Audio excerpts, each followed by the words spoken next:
The rain came down in sheets over the quiet market town of Hathersedge. Its stone cottages lined the narrow streets, and the gas lamps flickered weakly against the gray afternoon.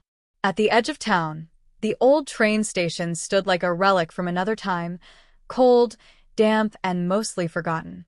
Eleanor Hawthorne pulled her wool coat tighter around her as she stepped off the train. Her boots clicked on the platform, echoing eerily. She was not a native of Hathersedge. The letter she had received only days ago summoned her here from London, and although the handwriting was unfamiliar, the message was impossible to ignore. Come to Hawthorne House. Your past awaits.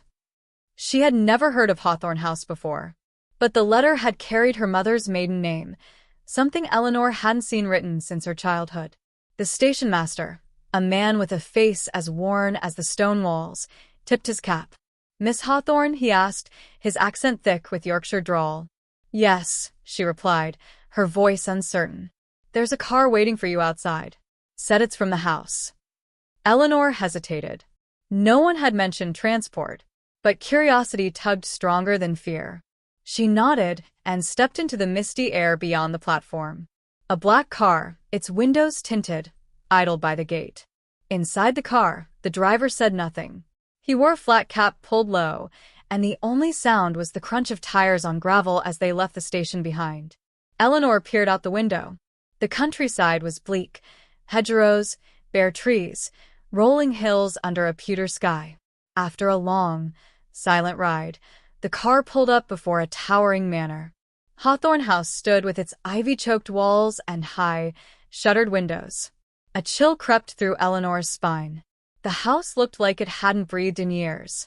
As she stepped onto the gravel path, the front door creaked open. A tall woman with piercing eyes and a stiff posture appeared.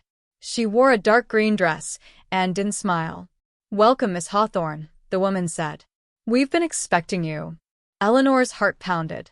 She was expected, but by whom? And why now? The woman who greeted Eleanor introduced herself as Mrs. Blackwood, the housekeeper. Her voice was clipped and formal, her footsteps silent on the old flagstones as she led Eleanor through the dim halls of Hawthorne House.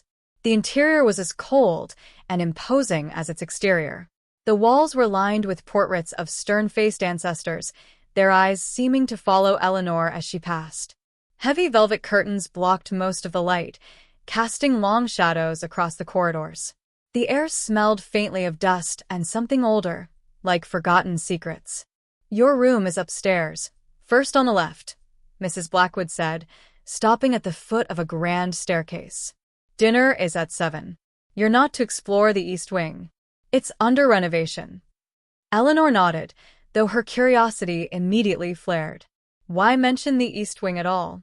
Upstairs, her bedroom was modest but warm, with a crackling fire already lit. A suitcase she hadn't packed sat by the bed. Eleanor stared at it, unease prickling her skin. The initials on the leather were her own. She opened it carefully. Inside were clothes in her size but not her style, and a photograph tucked into one of the inner pockets. Her mother as a young girl, standing before Hawthorne House. Eleanor's breath caught. She had never seen this photograph before. She barely had time to sit down before a soft knock came at the door.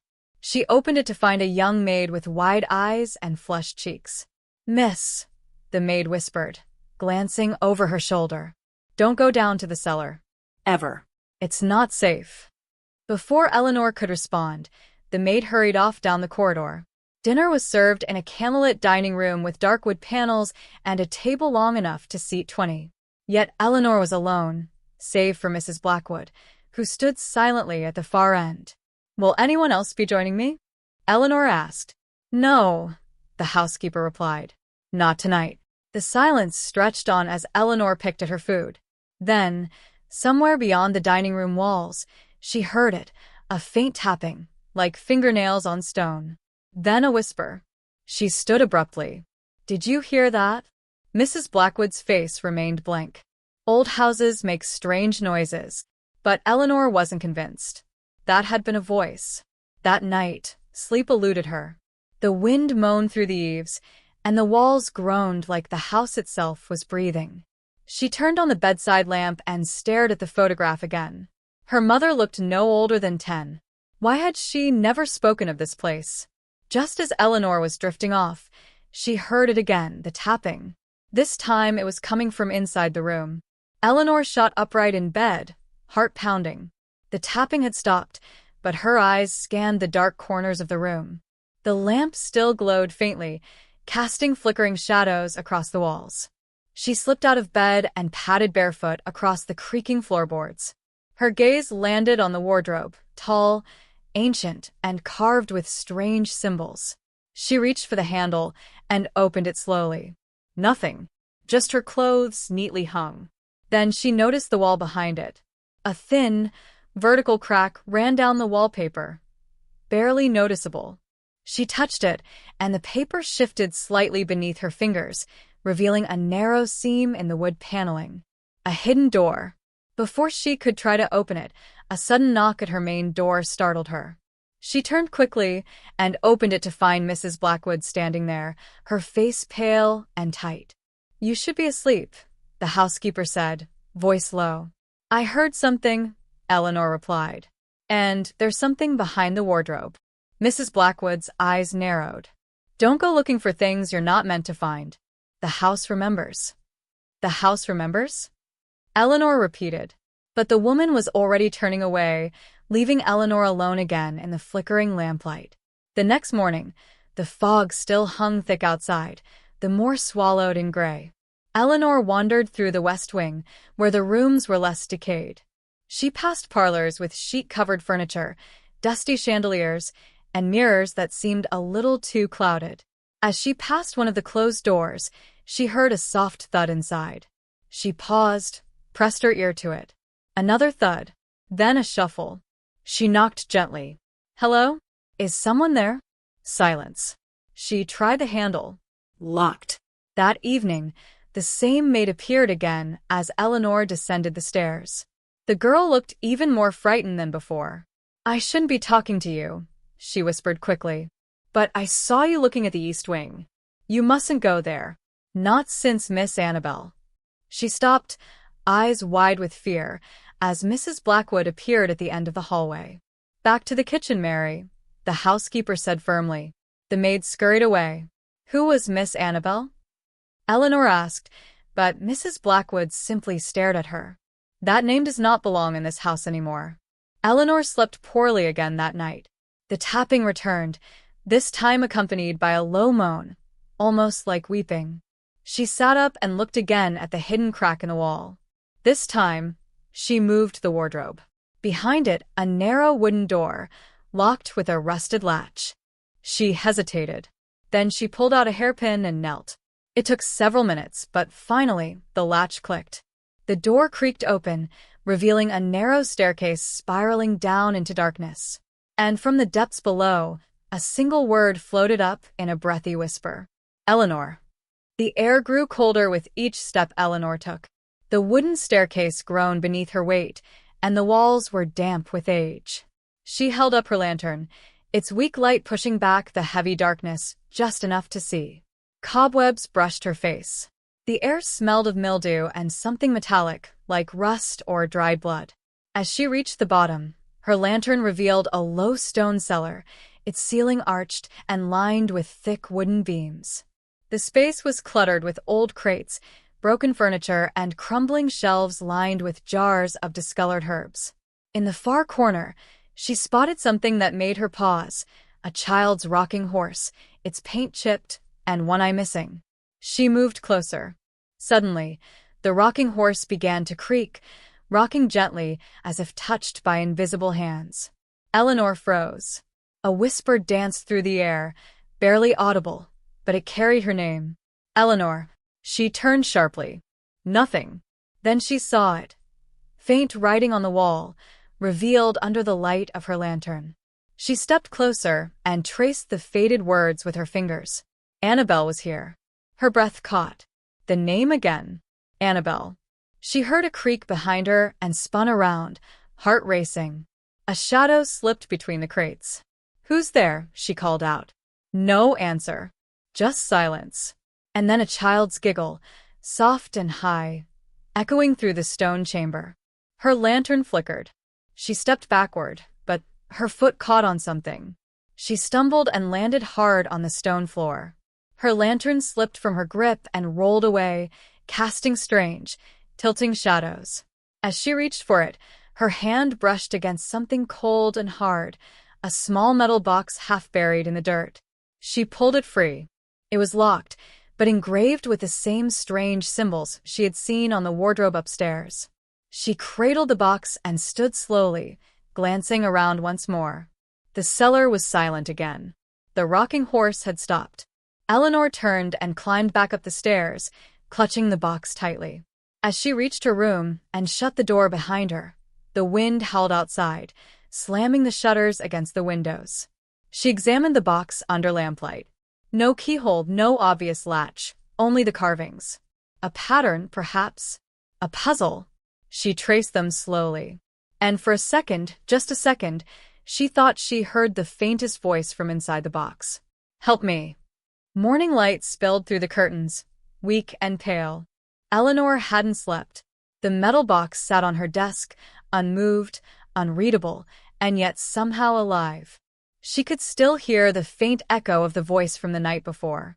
She wrapped the box in a scarf and slipped it into her satchel. There were too many questions, and only one place she might find answers: the village churchyard. If Annabelle was real, perhaps she was buried there. The vicar greeted her with a puzzled smile. "Miss Holloway, so early?" "I need to see the grave records," Eleanor said quickly. "It's important." He hesitated, but nodded. "Very well. Follow me." The records were kept in a cramped, dusty room at the back of the church. Books lined the walls, some so old their bindings crumbled to the touch. Eleanor flipped through brittle pages, names fading into yellowed paper. Then she found it. Annabelle Thorne. Born 1898. Died 1906. 8 years old. Buried in an unmarked grave near the edge of the churchyard. The vicar raised an eyebrow as he read over her shoulder. "Poor child," he said. "No family left by the end. No one to remember her." But someone had remembered. Eleanor thanked him and made her way to the spot mentioned in the records. The far corner of the churchyard was overgrown, headstones swallowed by ivy and moss. She searched slowly, brushing leaves aside, until she found a patch of ground that felt wrong, sunken, bare, and silent. She knelt, brushing her fingers across the cold earth. No marker, no name, and yet she felt it. The same chill from the cellar. A pull deep in her bones. She looked down at the scarf-wrapped box in her hands and unwrapped it. The symbols on its surface shimmered faintly in the morning light. She whispered the name. Annabelle. A wind picked up suddenly, sharp and cold. Leaves spiraled around her. From the trees nearby came a whisper, not with words, but with sorrow. The kind of sorrow that lingers. Eleanor stood, shaken. Something was deeply wrong in this village. Whatever had happened to Annabelle hadn't ended with her death. Back at the manor, Eleanor sat before the wardrobe. She placed the box beside her and slowly opened the doors. Inside, the mirror reflected the room behind her. But this time, she saw something else. A figure. A small girl in a white nightdress, standing behind her in the reflection. Face pale, eyes wide with grief. Eleanor turned quickly. The room was empty, but the reflection remained. The girl raised her hand and pointed toward the floor of the wardrobe. Eleanor knelt, heart pounding, and felt along the wooden panels. One of them shifted under her touch. A hidden compartment. Inside it lay a bundle of letters, tied with a red ribbon. The paper was old, the ink smudged, but they were all addressed to one name. Annabelle Thorne. And they were signed by someone Eleanor knew all too well. Rose Holloway. Her grandmother. The letters trembled in Eleanor's hands as she sat cross-legged on her bedroom floor. Each envelope was aged and fragile, yet the writing remained elegant and careful. She untied the ribbon and opened the topmost letter. My dearest Annabelle, I saw you again today, by the apple tree. You looked so sad. I tried to speak to you, but Mother called me in. They think you're not real. But I know better. You are my friend. My only true friend. Eleanor read on, her throat tightening with every word. Dozens of letters followed, written over the course of a year. They told a story of a lonely girl, Rose as a child, speaking to a playmate no one else could see. A playmate named Annabelle. But the tone of the letters shifted. The handwriting grew more rushed, the words more desperate. She's angry, Annabelle. The governess. She said you're a bad influence. She wants to send me away. But I won't let her. We belong here, both of us. I'll protect you. Then one final letter. Mother found the cellar door. She's going to lock it. She says I'm not allowed down there anymore. I'm sorry, Annabelle. I never meant to leave you. Please forgive me. Eleanor stared at the words, a chill creeping up her spine. Her grandmother had known Annabelle, had written to her, had seen her. But what had happened in the cellar? She descended the stairs once again, the house quiet, the walls heavy with silence. The lantern flickered as she opened the trapdoor and stepped down into the cold stone room. The box was tucked beneath her arm. It seemed to hum faintly now, vibrating with something unseen.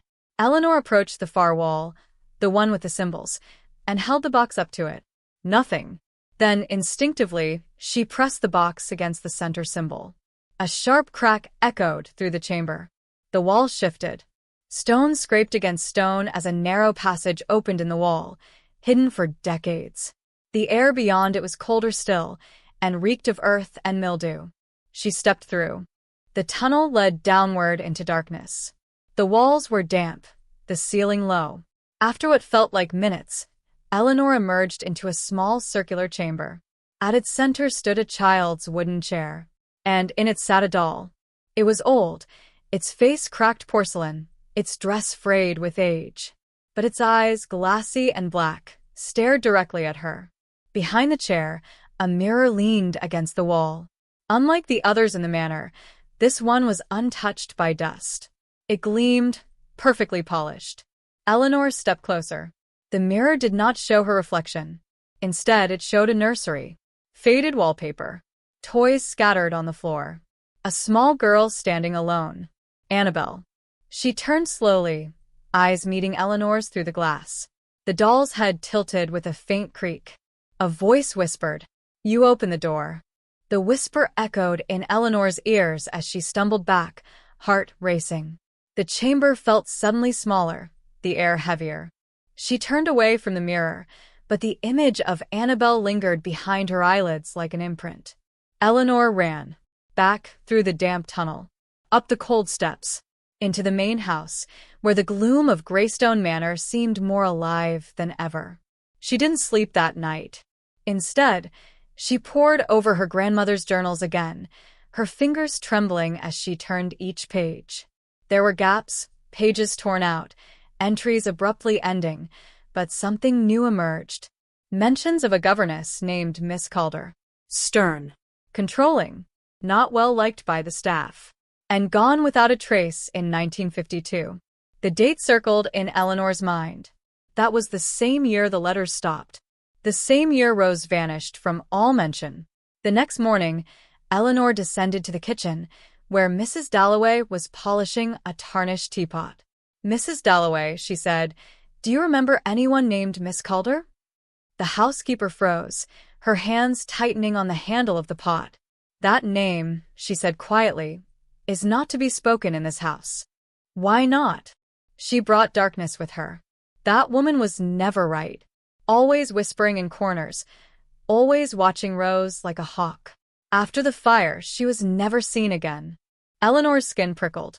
What fire? Mrs. Dalloway sighed. The West Wing. There was a blaze, sudden and fierce. Rose's nursery was damaged. They said it was faulty wiring, but she hesitated. No one believed that. Eleanor knew what she had to do. That night, lantern in hand, she made her way to the sealed-off West Wing. The air was musty, thick with soot and dust.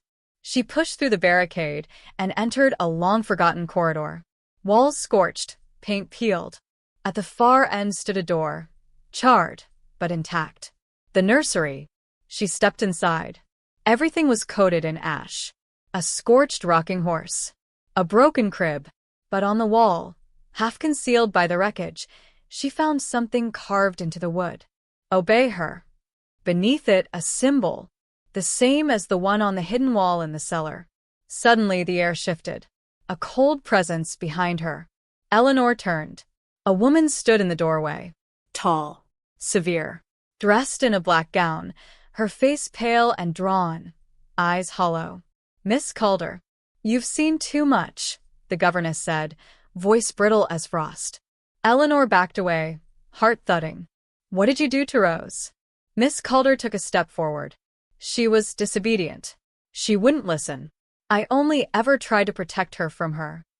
Annabelle. The governess's eyes flashed. That thing is not a child. It's a hunger. A voice that burrows into your mind until you forget who you are. Eleanor's hands trembled as she clutched the lantern. Then why did you help her? I didn't. I tried to lock her away.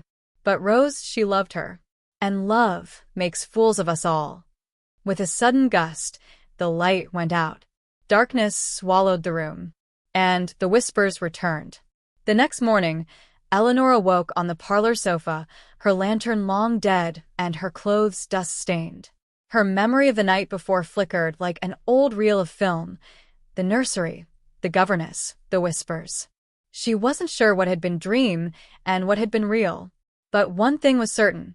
She couldn't leave. Not yet. She needed to know the truth. About Rose. About Annabelle. About the hunger that had haunted Greystone for generations. Following a hunch, she returned to the garden. The statue of the little girl still stood where it always had, on a stone pedestal beneath the ancient yew tree. But now Eleanor noticed something strange. The base of the statue bore the same symbol she had seen in the nursery and cellar. She crouched down, running her fingers along the weathered stone. A soft click. Then a grinding noise. The ground beneath the statue shifted, revealing a narrow staircase descending into darkness. A hidden crypt. Eleanor lit a fresh lantern and stepped down into the cold earth. The air was thick with decay, the walls close and damp.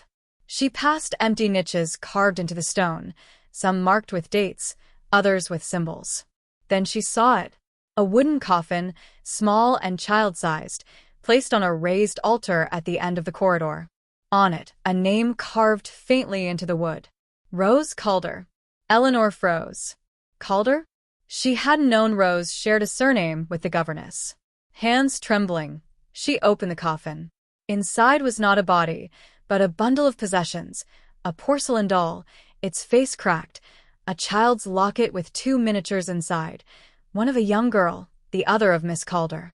And beneath it, a diary. Eleanor opened the leather-bound book, its pages yellowed and brittle.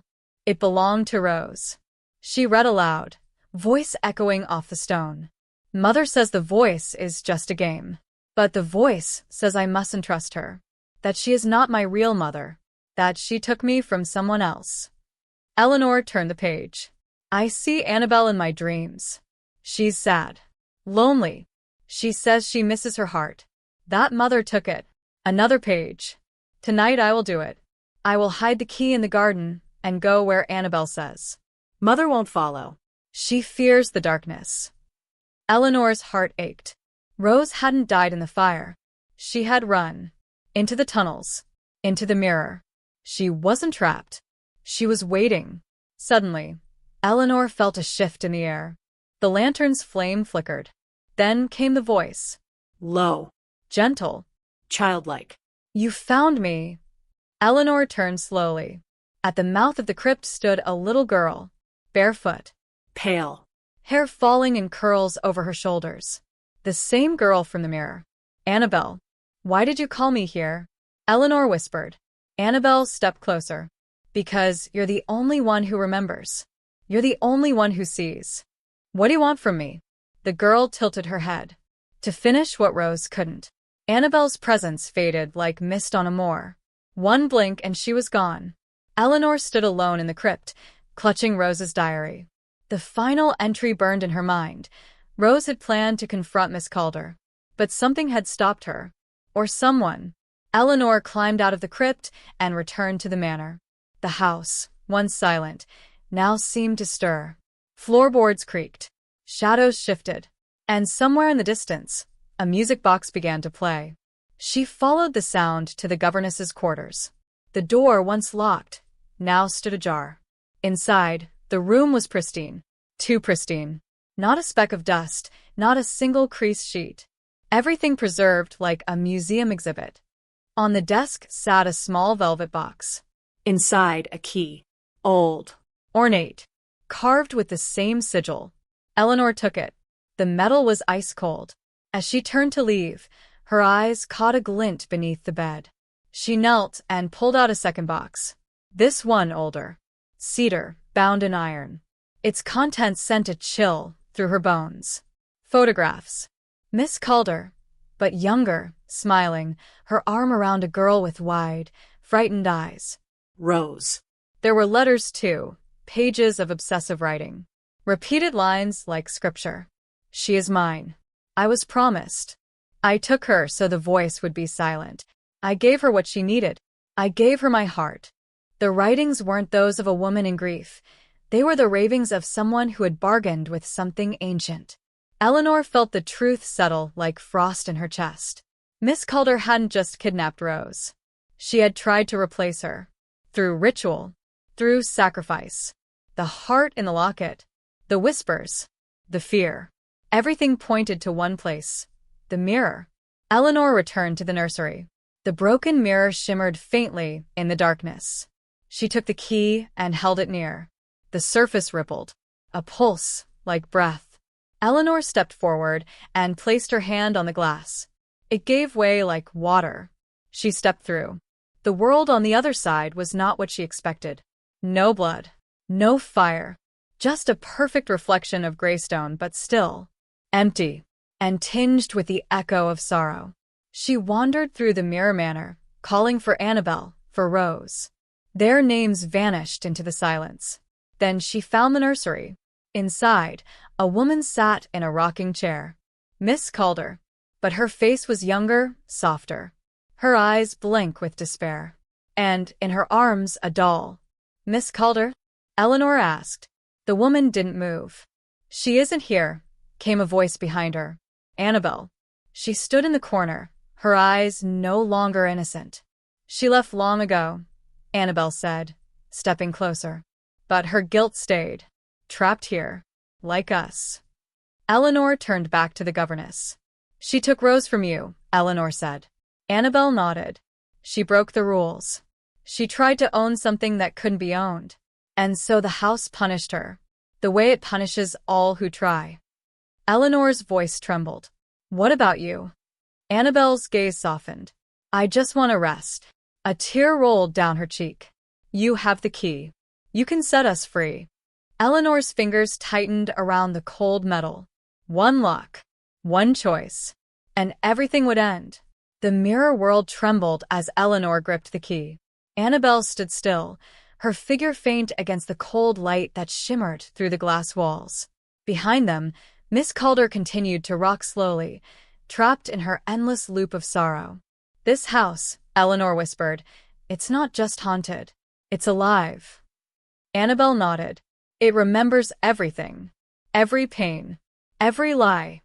Eleanor walked to the center of the nursery, where a narrow iron door had appeared in the mirrored floor. It bore the same sigil as the key, a rose bound by thorns. She knelt and placed the key in the lock. It resisted. For a moment, it felt as though the house itself didn't want to let go. Then it turned. The door swung open with a moan that echoed across the mirror Greystone. A blinding light poured out, soft and golden. It touched Annabelle first, and in an instant she smiled. A real smile. One of peace, not secrets. Her form shimmered, then scattered into flecks of light. I'm free, her voice echoed, barely more than breath. The light moved through the house, sweeping through each mirrored corridor, peeling back layers of grief, like old wallpaper. And then it reached Miss Calder. Her head jerked up. Her eyes filled with sudden terror. No, she shrieked, leaping from the chair. You don't understand. I was promised eternity. She rushed at Eleanor, fingers clawed. But she was too late. The light enveloped her, not in anger, but in truth. She let out one final scream before dissolving into silence. The nursery faded. The mirror dimmed. Eleanor opened her eyes. She was back in the real Greystone Hall. But everything was different. The coldness had lifted. The shadows had softened. The house was no longer watching her. It was sleeping.